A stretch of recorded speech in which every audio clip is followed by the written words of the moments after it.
দূর থেকে চোখ বন্ধ করে মাত্র 10 বার এই কোরআনুল কারীমের আয়াতটি পড়ুন এবং চমক দেখুন। ভালোবাসার মানুষকে টেনে আনুন।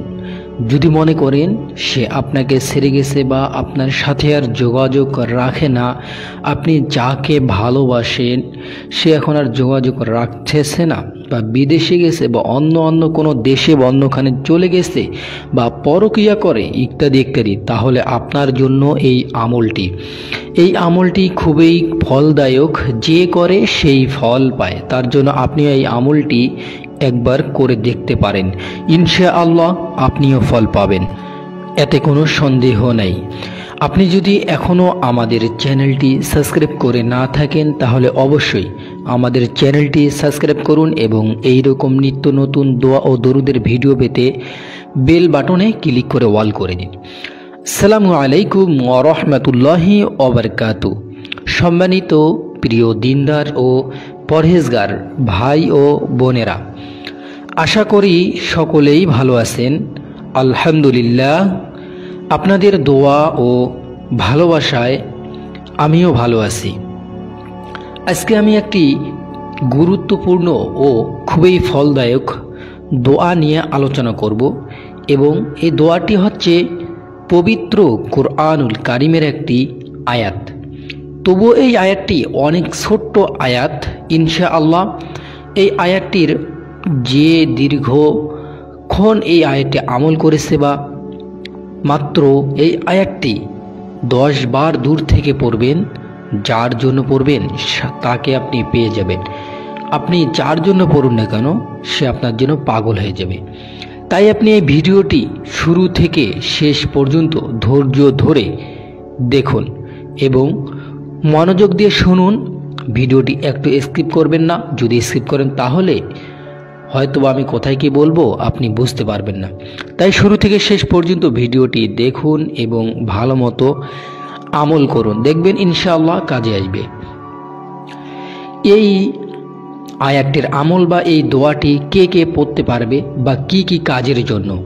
আসলে এই কাজটি হচ্ছে, মনে করেন একটা ছেলে একটা মেয়েকে অনেক আগে থেকেই ওদের রিলেশন ছিল বা ভালোবাসা ছিল, ওদের মধ্যে দুজনের অনেক গভীর সম্পর্ক ছিল, কিন্তু এখন ছেলেটা মেয়েটাকে ছেড়ে গেছে, এই জন্যই আমলটি করতে পারবে। বা অনেক আগে থেকেই দুজনের রিলেশন ছিল, এখন মেয়েটা ছেড়ে গেছে, তার জন্য এই ছেলেটা করতে পারবে, তবুও ইনশাল্লাহ কাজ হবে।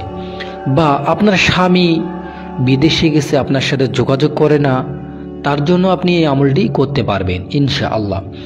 বা আপনার স্ত্রী আপনার সাথে যোগাযোগ করে না, তার জন্য এই আমলটি করতে পারবেন। এবং কোনো ছেলে মেয়ে বন্ধু বান্ধব যদি অনেক মিল মহব্বত ছিল ইত্যাদি ইত্যাদি, তবুও এই আমলটি আপনি করতে পারবেন।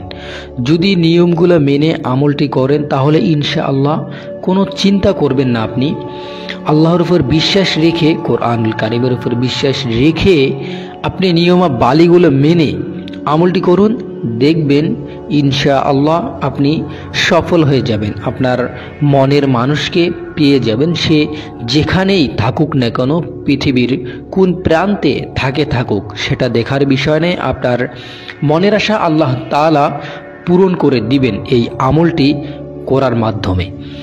সুপ্রিয় দর্শক, এই আমলটি কারা কারা করবেন এবং কিভাবে করবেন?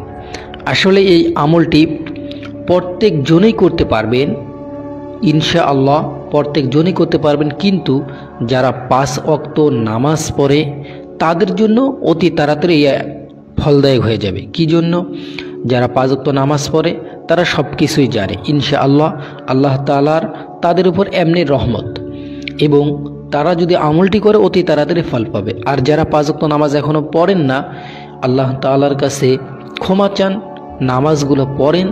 নামাজ পড়া শুরু করার পর থেকে আপনি এই আমলটি করা শুরু করতে পারেন ইনশাআল্লাহ, আপনিও সফল হয়ে যাবেন, এতে কোনো সন্দেহ নেই। এখন আপনি নামাজ পড়বেন এবং আল্লাহ তাআলা আদেশ নিষেধগুলো মেনে চলার চেষ্টা করবেন ইনশাআল্লাহ। আবারও হালাল ভক্ষণ খাবেন, বলতে হালাল রুজি ভক্ষণ করবেন, হারাম খাবেন না। হারাম যদি খায় কোনো ব্যক্তি, তাহলে কিন্তু তার দ্বারাই কোনো দোয়া দরুদ কখনোই কবুল হবে না। এবং সাবধানে থাকবেন। অনেকজনে বলতেছে গ্যারান্টি দিয়ে কাজ করে দিচ্ছে, 2-3 দিন 7 দিনের মধ্যে আপনার কাজটি করে দিবে, তারা আপনাকে আসলে এগুলো কাজ হবে না। সাবধান থাকবেন, যারা গ্যারান্টি দেয় তাদের কখনো কাজ হবে না, এগুলোর থেকে দূরে থাকবেন। সুপ্রিয় দর্শক, এখন বলবো আমলটি কখন করবেন। এই আমলটি আপনি সকালবেলা করতে পারেন, সব থেকে বেশি ভালো হয় তাহাজ্জুদ নামাজের পর।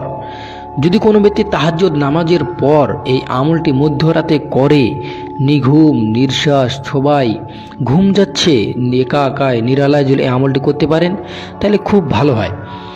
অবশ্যই এই আমলটি করতে হবে উযু এবং পাক পবিত্র সহিত থাকতে হবে। তাহলে কিভাবে করবেন আমলটি এটাও বলে দিচ্ছি। মনে করুন উযু করে এসে আপনি তাহাজ্জুদ নামাজ তো পড়বেন, পড়ার পর ওই স্থানে বসেই আপনি দরুদ শরীফ পড়বেন 3 বার। দরুদ শরীফ আমরা তো সকলেই জানি, আলহামদুলিল্লাহ মনে হয়। আবারও বলতেছি, আল্লাহুম্মা সাল্লি আলা মুহাম্মাদি ওয়া আলা আলি মুহাম্মাদ কামা সাল্লাইতা আলা ইব্রাহিম ওয়া আলা আলি ইব্রাহিম ইন্নাকা হামিদুম মাজিদ। আল্লাহুম্মা বারিক আলা মুহাম্মাদি ওয়া আলা আলি মুহাম্মাদ কামা বারাকতা আলা ইব্রাহিম ওয়া আলা আলি ইব্রাহিম ইন্নাকা হামিদুম মাজিদ। দরুদ শরীফ হলো এইটা। এই দরুদ শরীফটা অবশ্যই পড়বেন 3 বার। এটা যদি 3 বার পড়ার পর সময় না হয়, তাহলে সব থেকে ছোট্ট দরুদ শরীফটা পড়তে পারেন।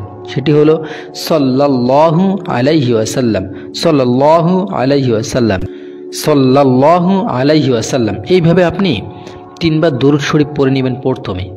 এরপরে আপনি এই কোরআনুল কারিমের আয়াতটি পড়বেন, সেটি হলো ইন্নাল্লাহা ইসমিউ মাইয়াশা, ইন্নাল্লাহা ইসমিউ মাইয়াশা, ইন্নাল্লাহা ইসমিউ মাইয়াশা।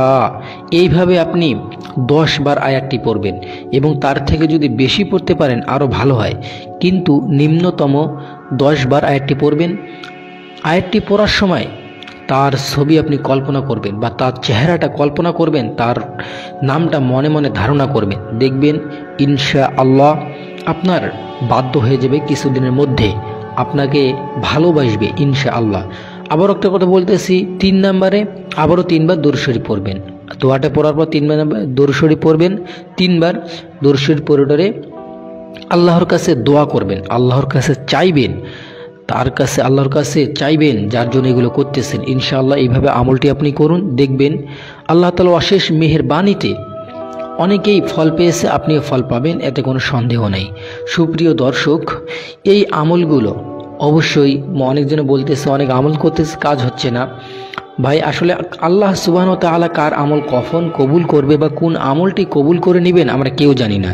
এই কারণে অনেক আমল করতেই থাকুন দীর্ঘস্থায়ীভাবে, দেখবেন একদিন আল্লাহ তাআলা আপনার আমল কবুল করে নেবে ইনশাআল্লাহ। আল্লাহ তাআলা আমাদের সকলকে এই আমলটি জেনে বুঝে করার তৌফিক দান করুক। আসসালামু আলাইকুম ওয়া রাহমাতুল্লাহি ওয়া বারাকাতুহু।